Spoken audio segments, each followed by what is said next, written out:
When we discuss the rise and longevity of the Ottoman Empire from the 14th to early 20th centuries, we confront a paradox. How did a single political entity manage to exert such pervasive influence over three continents, Asia, Europe, and Africa, using the twin engines of war and trade? The answer defies simplistic analysis, inviting us into a world of shifting alliances, brutal conquest, pragmatic negotiation, and economic ingenuity. Scene 1. The battlefield and boardroom. On one hand, the Ottomans were notorious for their martial prowess. The Janissaries, elite infantry, were both feared and envied, enforcing discipline with ruthless efficiency. The capture of Constantinople in 1453 was not merely a military feat. It represented a psychological victory over Christendom, heralding a new epoch of Ottoman dominance. But here's the twist. Brute force alone makes empires brittle. The Ottomans understood this and complemented military conquest with deft statecraft, often assimilating local rulers and customs instead of erasing them. Scene 2. Trade as a weapon and lifeline.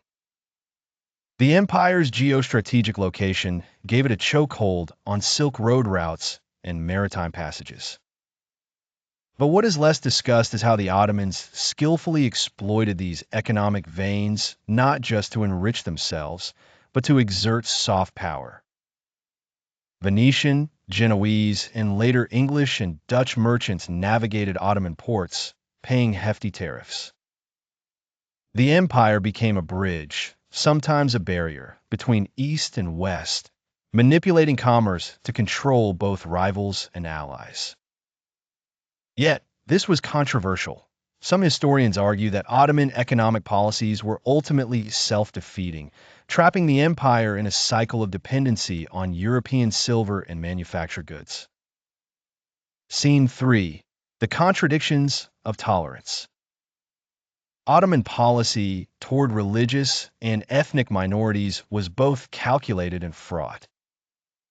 Non-Muslim communities, like Jews and Armenians, were often given autonomy within the millet system. This earned the empire both praise for pluralism and criticism for embedded inequalities.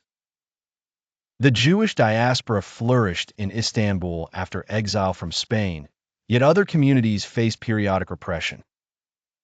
Was this tolerance genuine or merely pragmatic, a strategy to harness talent and resources rather than to foster genuine harmony? Scene 4. Borrowing and reinventing technology. A less acknowledged aspect of Ottoman strength was technological adaptation. While Western histories often caricature the empire as stagnant, in reality, the Ottomans aggressively borrowed artillery techniques, shipbuilding designs, and agricultural methods. However, the deeper controversy lies in why this innovation waned. By the 18th century, bureaucratic inflexibility turned adaptation into inertia, setting the stage for later decline. Scene 5. The limits and legacies of empire. The Ottomans did not dominate by accident. They orchestrated complex systems of war and trade, balancing violence with negotiation. It is precisely in this tension between sword and silk, tolerance and coercion, innovation and stagnation, that the empire's true character is revealed. Their legacy is equally controversial. Some hail them as architects of multicultural civilization, others as obstacles to modernity. In the end, the Ottoman Empire's mastery lay in its capacity to weave together disparate threads of war and commerce, forging a tapestry that sheltered, controlled, and often exploited millions across three continents. Its story is not one of simple grandeur, but of perpetual adaptation and contradiction, a warning and inspiration for empires to come.